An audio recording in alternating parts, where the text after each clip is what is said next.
E eu já estou ao lado do candidato à presidência da OAB de Mato Grosso, José Moreno. Obrigada, candidato, pela presença aqui no programa. Obrigado a você, Thalita. Obrigado a vocês do RDTV News, né, que nos proporciona essa possibilidade de estarmos aqui expondo nossas ideias e acrescentando o debate, né, para todos os advogados. Candidato, o senhor é o mais recente nome lançado na candidatura à presidência da OAB. O que o levou a essa candidatura, a disputar esse pleito? Bom, em que pese ter sido o último candidato a exteriorizar isso daí para a comunidade jurídica, nós já vínhamos há um bom tempo trabalhando nos bastidores com um grupo muito grande de advogados que entendiam, né, que as candidaturas até então postas, elas não apresentavam os melhores projetos, eram candidaturas que não estariam nascendo de uma coletividade, e foi quando então decidimos, até pela nossa história na advocacia, a nossa história na militância, desde quando nos formamos, lá nos idos de 1994, a dar o nosso nome, a ceder o nosso nome para que todos os advogados tenham uma opção a mais, né, no pleito de 23 de novembro. O que o senhor traz então de novo frente a outras 3 candidaturas? Primeiro, essa questão de não ser um projeto somente pessoal, de ser sobretudo um projeto de grupo, de uma coletividade, de centenas e centenas de advogados que clamam por uma renovação e por uma mudança. Nesse sentido, o nosso diferencial é a transparência na gestão que será implantada. Será uma gestão moderna, inovadora e totalmente técnica. Não adianta eu falar de valorização de advogado, de defesa das prerrogativas, sem eu conhecer efetivamente a minha casa e os meus problemas. Primeira coisa que faremos, seremos identificar o problema em relação à gestão financeira, se é que tem problema. A partir do momento que verificarmos aonde nosso dinheiro é investido, isso nos dará a oportunidade de estabelecermos metas, objetivos, missão, que hoje a OAB não tem isso daí. Então nós, além de uma gestão participativa, nós teremos uma gestão totalmente técnica. Esse que vai ser o grande diferencial. Os outros candidatos de oposição acusam a atual gestão, a situação de falta de transparência. O senhor concorda com essa afirmação? Eu concordo plenamente. Por quê? Nós não sabemos onde o nosso dinheiro é investido. Não estou dizendo que há má versação do dinheiro, mas há sim uma falta de demonstração clara desses recursos. Se você pegar, por exemplo, o Poder Judiciário, que recentemente aprovou o plano plurianual, né, de orçamento, ali você consegue identificar quanto que eles pagam por uma camiseta, quanto que eles pagam com chaveiros, quanto que eles pagam com pessoal. E nós, advogados, não sabemos o custo que se tem disso daí, né? Então isso é importante. E na nossa gestão, nós faremos 2 reuniões, uma a cada semestre, onde iremos explicar onde esse dinheiro foi investido, já com base, inclusive, no plano de desenvolvimento estratégico que iremos criar, né, e aplicar na gestão. Isso é importantíssimo. O senhor anuncia a sua candidatura baseada num tripé. Seria renovação, valorização e transparência. A gente falou agora há pouco da renovação e da transparência. E a valorização dos advogados, como seria feita? A valorização, ela também está ligada a essa questão da transparência. Porque, veja, nós precisamos, para valorizar a nossa profissão, para fazer com que o advogado não ande mais nos fóruns, cabisbaixo, que ele possa realmente ter novamente aquela dignidade, né, que é recorrente a toda a profissão, ele precisa não ter aviltamento nos honorários advocatícios. Então nós iremos instituir campanhas fortíssimas junto ao Judiciário para que isso seja preservado, para que os honorários advocatícios sejam arbitrados de uma forma condizente àquele trabalho que a pessoa teve no processo. Nós iremos auxiliar o Judiciário em relação à prestação jurisdicional. E aí a gente fala de uma gestão participativa com o Judiciário. Esse também é um ponto importantíssimo de diferença da nossa candidatura. Nós iremos, depois de arrumarmos a nossa casa, iremos auxiliar o vizinho, no caso o Judiciário, a que possa nos demonstrar se a gestão financeira dele realmente não comporta uma contratação de servidores, uma contratação de de magistrados, né? Lógico que para isso precisa ter recursos financeiros. Uma vez sendo comprovado que eles estão tendo essa boa gestão financeira, aí nós poderemos bater na porta do Executivo, onde terá a obrigatoriedade de fazer, né, de arrumar esses recursos para as novas contratações.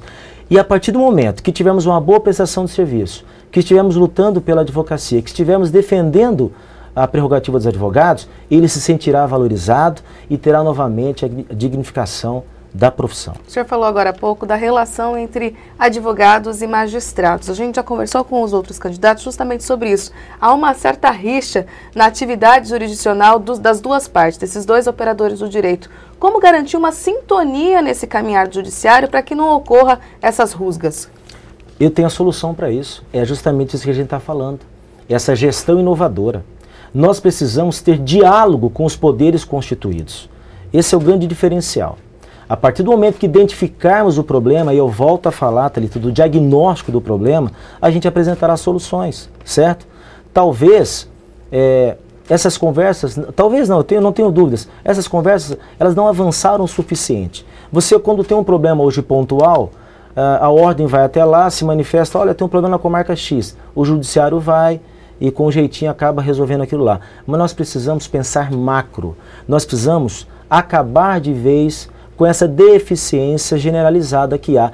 E aqui é importante frisar que há sim um esforço muito grande do Tribunal de Justiça, eu tenho que reconhecer isso. O gestor atual tem avançado muito, reduziu bastante a questão dos precatórios, mais de 80% disso daí, tem se preocupado e nós queremos ser parceiros do Judiciário nesse aspecto.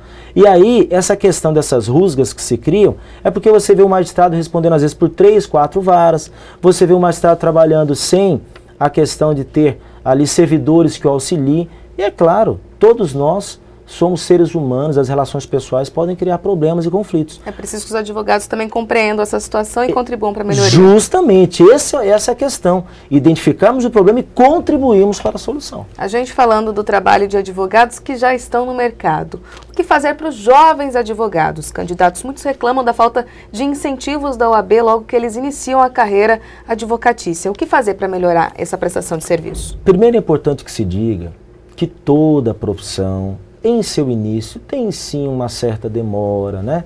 Há um certo tempo por questões mercadológicas para que a pessoa se situe. Mas a ordem tem sim, a meu ver, como melhorar essa situação. Na nossa gestão, a primeira coisa que iremos fazer será a criação do escritório compartilhado, que será, na verdade, uma série, né? Várias salas, com toda a estrutura física. Isso daí nós já temos o local, naquele local destinado a estacionamento ali próximo ao fórum, onde hoje infelizmente está abandonado por uma questão política, porque era de um outro grupo, né? Nós criaremos ali esse escritório compartilhado e com isso nós iremos resolver o primeiro problema do jovem advogado que não tem o custo mensal, não tem como tirar esse custo mensal. Ele vai ter toda a estrutura e irá funcionar, diferentemente do projeto que existe hoje, que na minha concepção só existe no papel. Se você olhar no site, você vai ver lá escritório modelo, mas você não sabe absolutamente nada desse tipo de programa que foi criado pela atual gestão. Então nós temos que melhorar isso daí. O segundo aspecto, o jovem advogado, ele tem um embasamento muito teórico quando sai da faculdade. Nós faremos com que a ESA, que é a Escola Superior de Advocacia, seja um centro de excelência na formação profissional. Nós iremos dar ao jovem advogado cursos preparatórios em relação à parte prática, saindo um pouco dessa teoria. Esses valores, a princípio, serão subsidiados realmente somente a preço de custo e após o famoso diagnóstico, eu tenho batido muito na tecla, aí sim nós iremos avançar nessa questão e penso eu que tem condições sim, com a boa gestão financeira, de darmos esses cursos totalmente gratuitos. A partir do momento em que a gente resolve um problema, que é em relação ao local de trabalho, e nós melhoramos a capacitação dele, obviamente a ordem estará ajudando muito ele nesse início de carreira. Falando em formação ainda, candidato, há muitos cursos de direito, muitas faculdades de direito no estado. E muitos falam que isso reflete na baixa qualidade do ensino frente à falta de fiscalização dos próprios cursos. O senhor concorda com essa demanda? Como que a OAB pode contribuir com essa situação? Eu tenho uma opinião pessoal em relação a essa questão, até mesmo da baixa aprovação em relação ao bacharel que sai da faculdade. Primeiro, eu sou professor universitário, há 12 anos que eu atuo no magistério, e você não tem dúvida que eu tenho certeza que os os professores que ali lecionam, eles fazem um esforço muito grande para passar o que eles têm de melhor. Mas nós temos aí uma dificuldade. O MEC cobra uma coisa, os concursos públicos outra, e o exame de ordem é outra completamente diferente. Falta sintonia. Falta sintonia. Isso tem que ser atacado, portanto, lá em cima, junto ao Ministério da Educação. Isso é fato, né? Se você analisar as provas que são feitas, que analisam o desempenho através do MEC, você vai ver que o que é cobrado ali não é o que é cobrado no exame de ordem e tal. Agora, a fiscalização dos cursos tem que ser feita sim pelos órgãos responsáveis. A ordem, ao se posicionar de forma contrária ou não a um novo curso de direito, tem que fazer com base em critérios técnicos, e eu sou plenamente a favor de que a gente lute sim pela uma excelente qualidade de ensino, porque isso vai refletir aqui fora na sociedade, no jurisdicionado. Candidato, o Cristiano de Souza, um internauta, nos pergunta ao senhor, qual que é a avaliação que o senhor faz da gestão Cláudio Stabile? Cristiano, um grande abraço a você, é um prazer responder a sua pergunta. A avaliação para mim do Cláudio Stabile é uma avaliação razoável. A gente não pode, enquanto candidato, você simplesmente desconstruir as coisas que foram feitas, né? Isso seria leviano de minha parte. Eu só penso que na atual gestão houve uma preocupação maior em se qualificar a parte estrutural, sabe? Entrega por exemplo, da Sala da Ordem Tangará da Serra, em Primavera do Leste. Isso é importante, é lógico, qual advogado que não quer a sua casa? Mas eu acho que em outros aspectos, como por exemplo, da própria ESA, como eu já falei, da própria luta por uma melhoria nessa condição do nosso dia a dia, de uma melhoria na Caixa de Assistência dos Advogados, por questões que a gente consiga realmente verificar o retorno, né, da nossa contribuição anual. Eu penso que nesse aspecto ficou bastante acanhado. E também em relação à sua função institucional para junto à sociedade. Inclusive, Cristiano, na nossa gestão, nós iremos bimestralmente realizar projetos sociais. Nós iremos conclamar todos os advogados para fazermos com que a sociedade enxergue a ordem como uma parceira, como uma protetora realmente, não como papel institucional, mas como papel realmente social, porque a gente sabe que o Ministério Público tem essa função e nós jamais iríamos querer invadir essa seara. O colégio eleitoral, digamos assim, da OAB é bem extenso, tem mais de 16 mil advogados eleitores. No entanto, a gente tem 4 candidatos agora com a candidatura do senhor. Como conseguir sobressair e vencer essas eleições diante desse quadro, essa oferta de candidatos? Primeiro, eu entendo que esta oferta, como você disse, ela qualifica o debate, né? Ela amplia bastante e dá mais condições para o advogado fazer ele a escolha que ele entenda que melhor atende às necessidades dele. Agora, particularmente, nós entendemos que deve haver aí uma união dessas candidaturas, certo? Por quê? Em que pese ser importante para o processo democrático, eu penso que é chegada a hora de realizarmos realmente essa renovação de grupos. Por que eu digo isso?